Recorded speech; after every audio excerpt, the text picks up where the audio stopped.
You're watching Suck Professor. Hello, everybody. It's me, Hank. I'm joined by James. Jedi James. Hey, buddy. Hey. Star Wars Episode 8.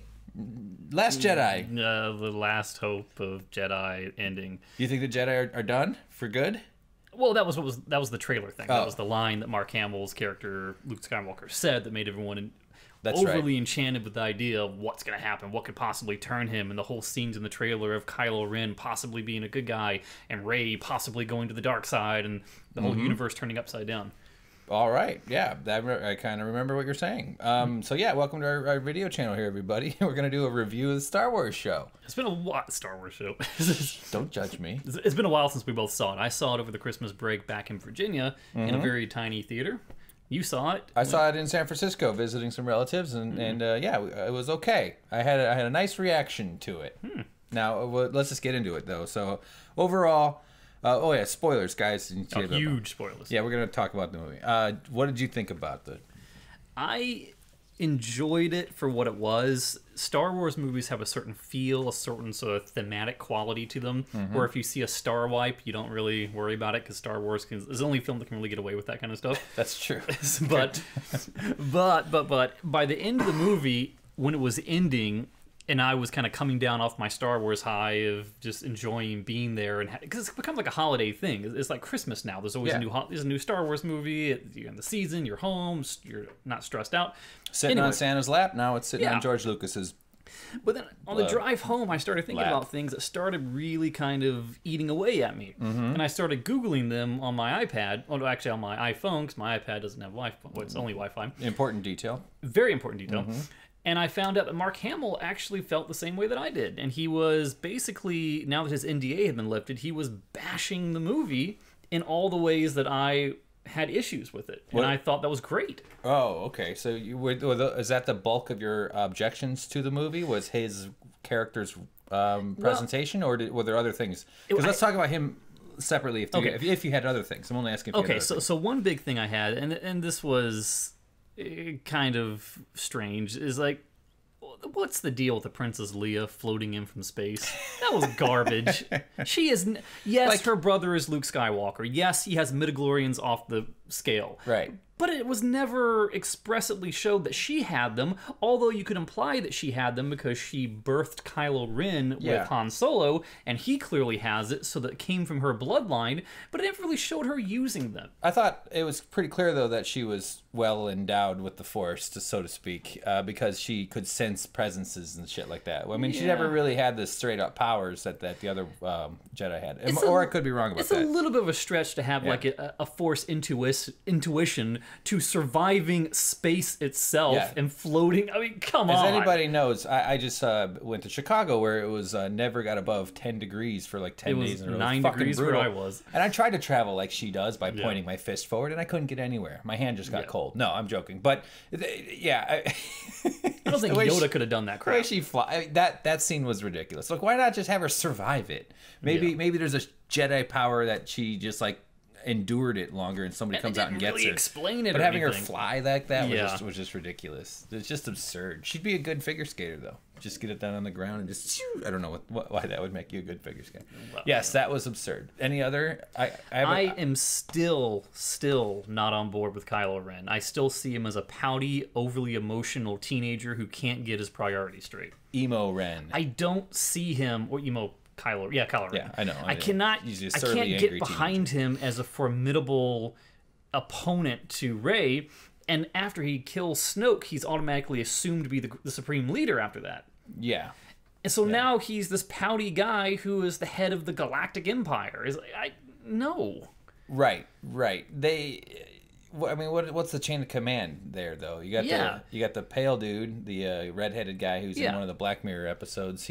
Did he get killed? See, I don't remember everything. No, so I guess whoever can kill the leader is automatically respected and revered as the leader. I guess so, yeah. And like some sort of Viking ritual. That Snoke fight was so misused, underutilized in that fight scene. Snoke had he hit the ground with some lightning, and then he goes and sits down, and they stab him. And he exhibited that he was the one that was linking Rey and Ren psychically through the Force that entire time, which showed that he had immense power, because you saw at the end of the movie what kind of a strain doing the Force over that kind of a distance did to Luke Skywalker. It killed him. Only Wolf Blitzer has comparable powers. Right, but when they do hologram projections. Yes, but Snoke was able to do that without, I'm assuming it may have taken a toll on him. We didn't see him doing it, but we know that he was responsible for it. So he's a very powerful not Jedi, he's a very powerful Sith Lord. Sith Lord, sure. But he didn't sense that Kylo was going to do that? I'm going to Sith down. Yeah. Maybe that's his power. Like, what the fuck? Fight a little. Have a big fight. They had to fight the red dudes, and they had some cool moves. But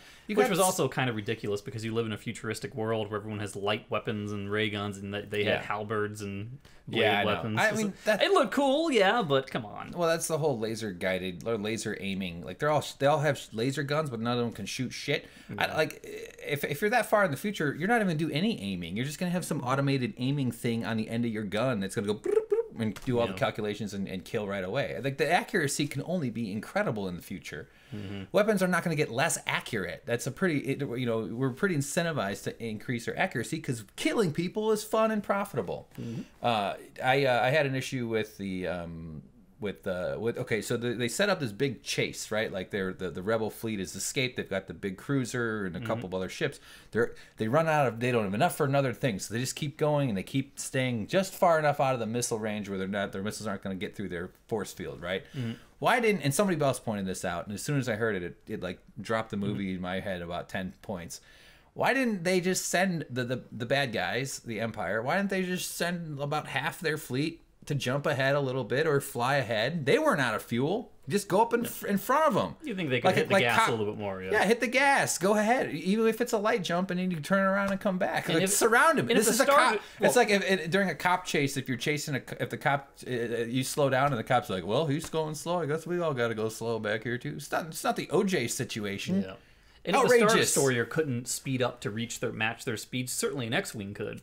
Yeah. Or just light jump ahead. I didn't pick up on that when I watched. What I did pick up on is they were basically buying time by having all the other ships that was not the flagship of the Resistance basically take the brunt of the Force in order to let the other ones escape until it was just the flagship left behind. Gotcha. I remember that. But if that was the whole point, after they all evacuated from the main ship, and she was doing the same thing, and she was continuing to do nothing but buy time, why didn't she just jump into them right then and there? Right. Why does she wait until you mean Laura Dern's character? Yeah, why does she wait until all the other ships and all the other people were dead if they could have just taken any one of those ships and jumped right into the Star Destroyer? Like they should have done. Oh, you're saying do that immediately and save the two small ships too? Yeah, they didn't have to lose their flagship. They could have just taken all the smaller ones, evacuate people off of it, and then jump them into light speed into the Destroyer. Potentially, yeah, that could be. Yeah, I was waiting for the longest time for that scene to have like the pod doors open on the Resistance's Rebellion's fleet. Have David Lynch walk through and say, Diane! the Mount Rushmore, where is it? Giant faces of stone. Yeah, all right. So it sounds like we're crapping on the movie pretty heavy. We haven't talked about... Well, there's one thing I like. Oh, okay. Well, yeah, we haven't talked about Mark Hamill. Let me just say this, then we'll jump into the Mark Hamill stuff. That's not Mark Hamill. And I want to hear what you like. But I just was kind of like, the second half of the movie was better than the first half. I don't know. It's just the storytelling didn't flow well. I don't know.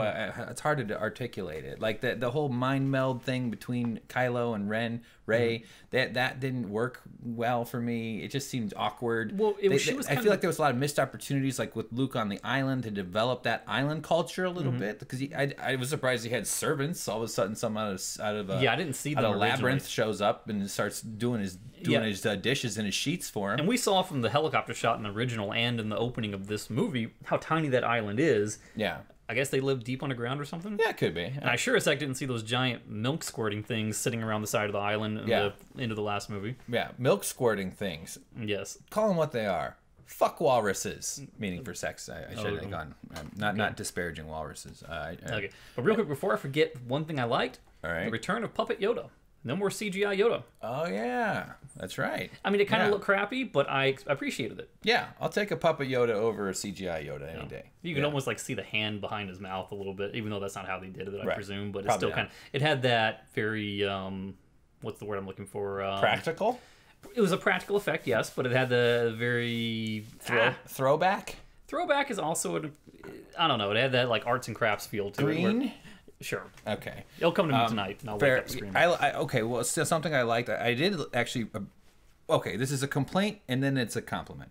The sound, the music was ridiculous. It just never ended. It was nothing but... I didn't really pick up on that. Just tons. My dad pointed it out. He goes, oh, just constantly. And I read one review that said it was just relentless. But there was like no breaks in the music. And then there was finally a moment where they cut all the sound, and that was when she did the jump light speed, the cruiser back towards the bad guys, and that got like a cool effect. I thought that was one of the more artistic moments. So it was some great artistic shots during the end when Skywalker shows up and sort of faces off against those guys. But so there were parts I liked, and I did like that Star Wars feeling. But I walked away more confused as to how it got such a great reviews, or how it got universally such good reviews. It wasn't that good. Yeah. Okay. You want to get to the two elephants in the room?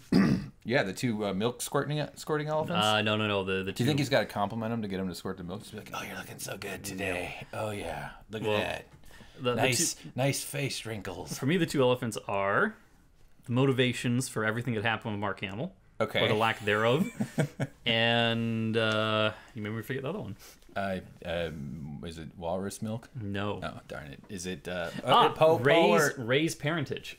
Oh, okay. All right. Those are the two elephants for me. Two elephants. Let's talk about those elephants. Do you want to do an elephant roar? What are they? What else? Do they roar?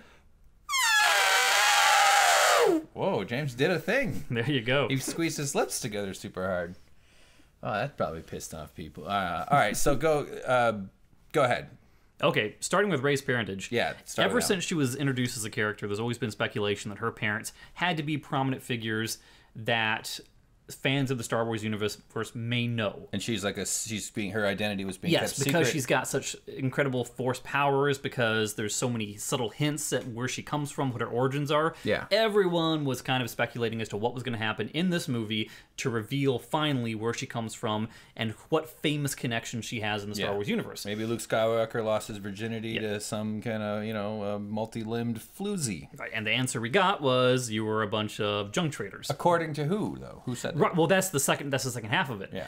Kylo Ren told her that it was a bunch of junk traders who were just trading over alcohol or something like that. Why does he have the accurate information, though? Well, that's the thing. Is like the door is still open for them to go that route. I think the director himself even said that. He said that even though we decided to go this route, bear in mind this information is coming from Kylo Ren, which means that he could be telling her lies as misinformation to get her to adhere to what he wants. So they can always go back and revise that. Or he believes what he told her, in which case he wasn't lying, but he might have been misinformed. That's also a way that misinformation spreads. Mm-hmm. Yeah. So what's your objection, though, in general? Do you think she should come from a sacred parentage, or that she's just from a bunch of pores? Not necessarily. I mean, I kind of I wanted something to come of it. I wanted there to be some sort of like, Luke, I know he never says, Luke, I am your father. Yeah. That's a misnomer. Ray, I am your your stepdad. I was expecting a moment like that in some case. Not necessarily that it was connected to Han Solo or Luke Skywalker or any of the big names, but at least something with more meat on the bone than, junk traders. Well, that opens up, though, the possibility that the Force does not require, special lineage. It doesn't discriminate. Yeah, or that maybe just genius, like Einstein didn't come from a fancy family. I don't think. You know what I mean? Like maybe some people are just born with super special brain powers and mitochondria or mitochondria, whatever. We all got mitochondria. It's a powerhouse of the cell. Yes, it is. All right, so. Before we get to the Hamill thing, because I think that's kind of the juicy stuff everybody likes to talk about, because, come on, it's walrus titties. Who doesn't like that stuff? It's not about that. The Poe and, what's the other guy? The black guy. Buck. Chewbacca. No, come on. By the way, Chewbacca? Finn. That's all mustache. Finn, thank you. Did those guys? So I read that a couple of reviews that said that they were underutilized. Like Finn could have been so much more of a, especially considering his role in the movie before this. Yeah, he was just kind of like a pilot flying around. It didn't really give him a lot of good stuff to work with. Do you agree with that? Or I didn't. I mean, he had kind of a good chemistry with and I can't remember her name. Ray. No. The Asian chick. Yes. Yeah. I like her. I sound like a racist idiot. Yeah. The black guy. The black guy and the Asian chick. Yeah. But no, I feel like they had good chemistry, but he didn't seem to serve a lot of function, though, because it seemed like the whole story was more not about what he accomplished in the world of what was going on, but more about him growing closer to her. Like that whole thing at the very end where he's trying to sacrifice himself to stop the laser from busting through the rebellion's door. Right. And she basically nearly kills herself to pull him out of harm's way. Yeah. Okay, so Poe though, the guy, the handsome fella, did he seem to be? I don't know what the complaint was about him, but I barely remember him being in it. You did remind me of another thing, and then we'll get to the Hamill. Is the bomber sequence when they're hovering closer? First of all, those bombers are slower than shit. Yeah. I mean, maybe relativity, you know, the way that ships are moving and relativity to each other, it's hard to tell their speed, relative speed or something, but. Why are they doing like these gravity-fed? It's not gravity. I guess it has to force it out because there's no gravity at that moment. Like that seems strange, didn't it? Why not just shoot the bombs from far away and call them missiles? I can speculate on this one, and my take on it is that when we made our first Star Wars video a long time ago, I made the egregious, horrible gaffe that I assumed that the good guy shot green and the bad guy shot red. Entirely wrong. You normally think of red as bad, green as good, but in the Star Wars universe it's reversed. And the whole explanation behind that is that the gases behind the lasers, apparently the more refined, more potent ones are green. Okay. The ones that are more gaseous and less fully pure, so whatever you want to call it. Something that, say, a rebel might make in a crappy little base that they... Or like Santa's farts. Yes. Yeah, when they're good and he's eating healthy, they're green. When they're not, they're red. So that by itself they stain the walls. Establishes the fact that the rebellion has far fewer resources than, say, the Galactic Empire. Fair enough. So... Which is kind of implicit. Yeah, so it would kind of make sense that the weaponry that the rebellion has available to them is going to be pale in comparison to what they're trying to fight against. Okay, fair. That's a reasonable explanation for that. It just was just peculiar, and maybe those bomber ships are intended for like planetary bombing or something, so they're not really made for space combat. And they're just scraping together whatever they can to fight however they can. I mean, I could see certain explanations for why that didn't make any sense. The casino sequence, I know we're jumping. That was disappointing. That was supposed to be like their Mos Eisley Cantina scene. Yeah. And it just like worked. It just felt weird. The whole thing just didn't work real well. And Benicio del Toro, Flippio. I thought that's for sure he was. My impression. I thought he was playing a double agent the whole time. That he was going to, flip the tables again and come back and save the day and redeem himself. Right. But no, he just turned out to be a piece of garbage at the end. Yeah. That was disappointing. I wish they'd done more world building with the casino stuff and the rest of it. So, all right, now let's talk about Mark Hamill on the island. Sad, depressed old Jedi. I did appreciate that they allowed a guy to have a life where his waning years, he's kind of isolated and he's a little bummed out. He's got a little PTSD going on. The one thing I appreciated was that they did go into his backstory and they did show two competing views of the same event with Kylo Ren in the tent or whatever the hut was. Yeah. Where he sensed darkness in Kylo Ren and brought out his lightsaber. Kylo Ren saw that as a sign that he was going to be murdered by Luke Skywalker, and then defended himself. But it's hard to say that defending himself required him to slaughter the children in the temple and to burn the temple down. That's a little extreme. But it does sort of show that Luke Skywalker is not the perfect, pure white Jedi that everyone seemed to think of him as being. It showed that he had flaws, he had doubts, he had anger, he had the dark side in him. Yeah. Even. Yeah. But... the whole problem is that, and correct me if I'm wrong, I'm probably getting this wrong. There's probably something I'm overlooking from the prior movie. And when I say prior movie, I don't mean Rogue One. I mean the one with Rey and Finn. Episode 7. Sure. Yeah. I can't keep them straight. Well, this is 7 and 8. Yeah. Sure. Yeah. Was the whole point of that movie not to establish that Luke Skywalker had left in pursuit of the Last Jedi temple and that he was leaving breadcrumbs so that his sister or someone else could find him? I don't know. I thought he was leaving behind a star map to show where he was. Oh. And then we get to this movie, and suddenly he's the island hermit, the grumpy dude who says, "There's a reason I went to the most secluded place in the universe. I don't want to be found. Leave me alone." And just chucks the lightsaber behind him. Mark Hamill himself was saying, that is not Luke Skywalker. That is not what a Jedi does. You do not give up. You do not throw in the towel. You do not say the Jedi Order has to end. You might get a little disgruntled for a year or so until you collect your thoughts, but you come back and you always do what you need to do in order to make preserve the balance of the Force in the universe. He said that this is not my Luke Skywalker. You can call this Jake Skywalker for all you care, but for me, I had to play the part to serve the role that they wanted me to serve. But in my mind, this is not Luke Skywalker. Oh, wow. I didn't realize Mark Hamill had been publicly out about his objections to it. He said, to be more or less words, he said exactly that. To be fair, he had a pretty sweet life on that island, though. He's all alone. He's got servants. Well, we know he's not all alone. Well, hang on. He gets to drink walrus titty milk, and it's nice and free. And there's no end to that stuff. Those big old fat things. And then he goes...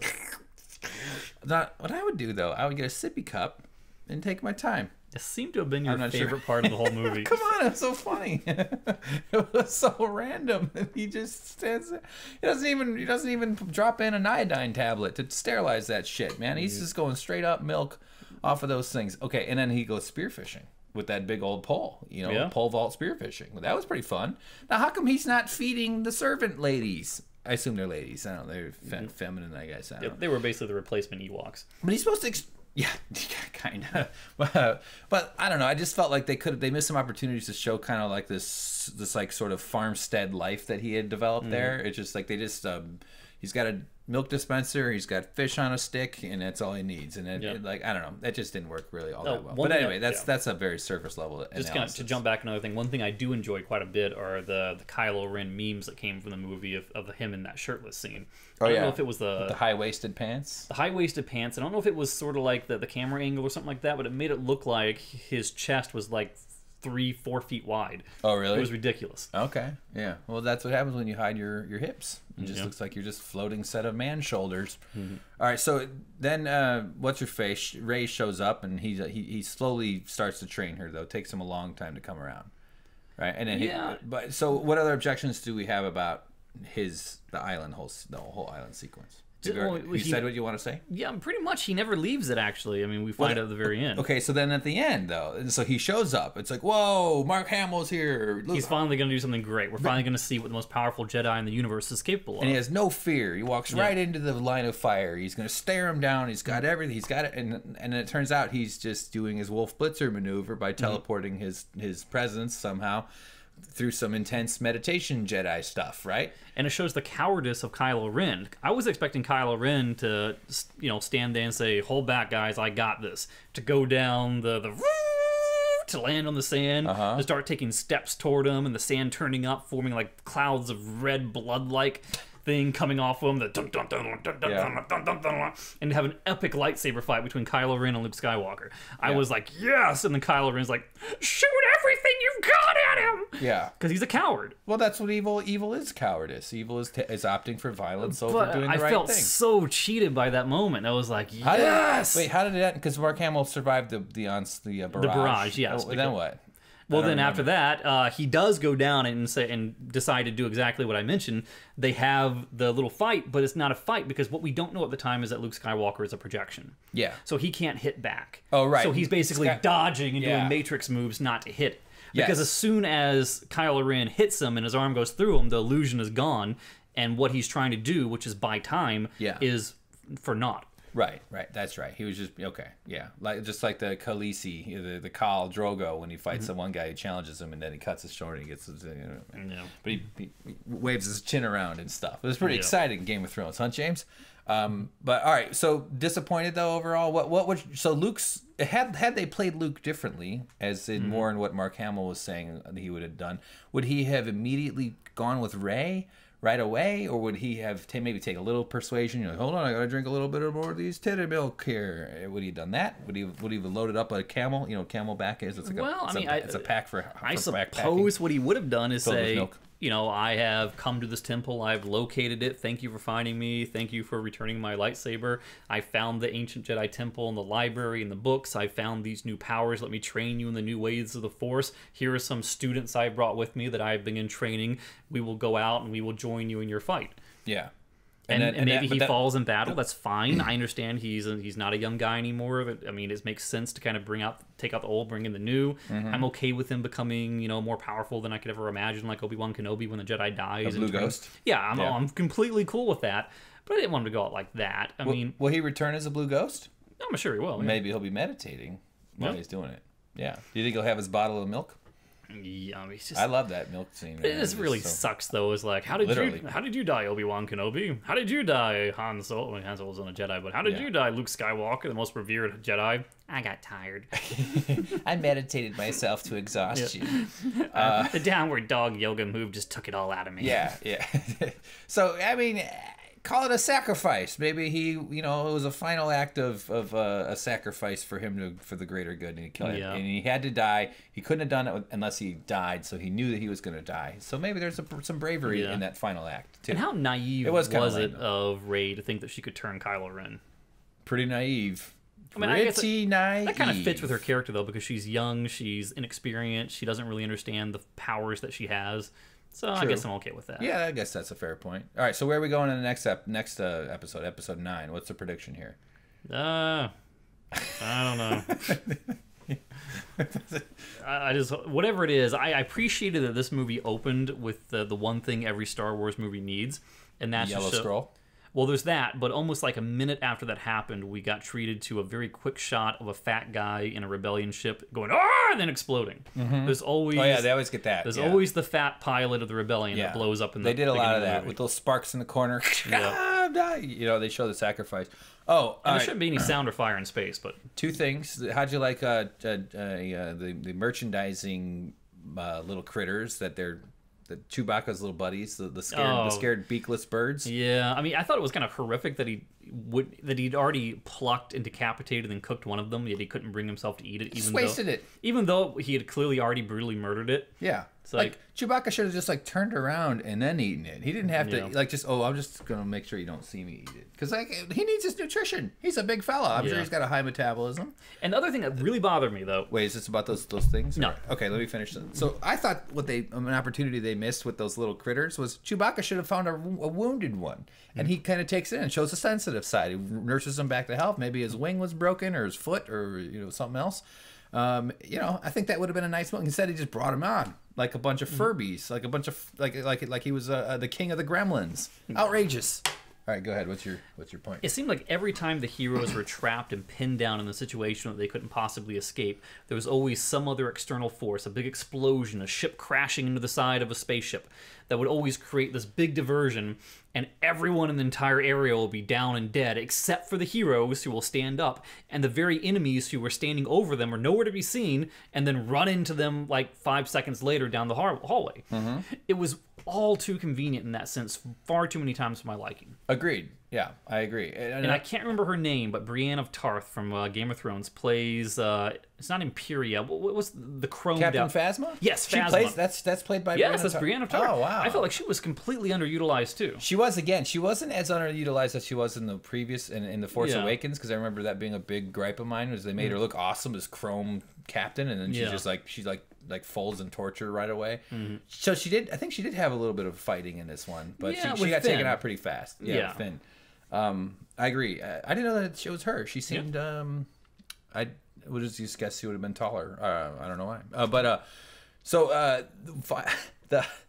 They land, like the rebels are behind that big wall, that big door that they've got to break through right at the end with the salt flat scene. Yeah. And so the Empire lands their ships, and they're dragging that big ass gun, which that was kind of cool. I was wondering at the same time, I was like, why didn't they just land it closer? Closer! Why not fucking land closer? Like, you come all these millions of light years to get to this planet or moon. You drop it off like 5 miles down. Yeah, you drop 5 miles away, so you got to hike your ass over to the door. No, drop off a half a kilometer from the door and just blow the shit out of it. Otherwise, they wouldn't have room for this big confrontation. I guess maybe you could argue that the base might have had anti-aircraft guns on it, and they didn't want to just blow it out of the sky before they could bring it in. So maybe they just got it just out of range. There's justifications I can make for that, but when I was watching the movie, I felt the same way. I was like, this is kind of stupid. Yeah, I mean, I get it. There's totally justifications, but that occurred to me later too. All right, anything else you want to throw out there? Well, give it a score out of 100. I give it a 65. 65 from the old James, from Jedi James. I'm giving it a 71. I didn't hate it. I didn't regret seeing it. Actual retail price of the Jedi movie? 71 cents. What? Huh? Price is right. If you go over, you lose. Oh, 70 cents. I get the dishwasher. Then I still win because you said 71. I don't know. I'm confused right now. I would take the showcase.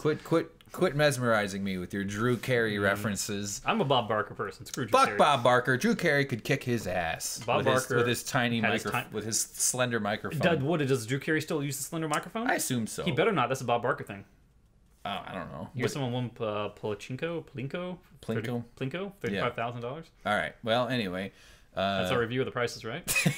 That's coming up next. Everybody know.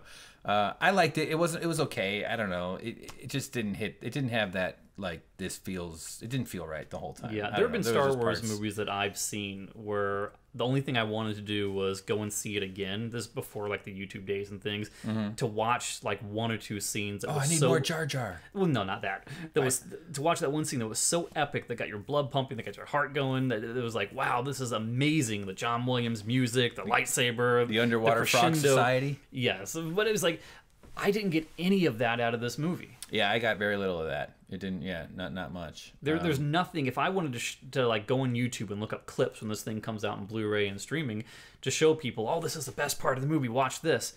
I can't really think of. There's one shot I would like to watch again, and that's that light jump into the other ships. I thought that was cool. It was well done because they finally turned the goddamn music off when they did. Yeah, I like that. That was cool. That was all right, but it's not like I'm gonna go out of my way to see it. But all right, well, Jedi, the Last Jedi. What's the next one called? Do they have a name for it yet?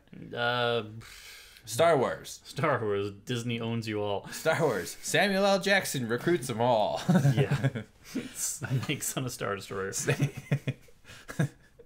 Okay, so there you go, guys. Let us know in the comments what you thought. You can tweet us at VideoJamesSP and at SuckProfessor. And don't forget to like and subscribe and look for all of our other crap that we're going to put on this channel. Thanks for being patient with us, taking our time to coming back. We'll probably talk more about that another time. Goodbye. Goodbye, James. Bye. Bye.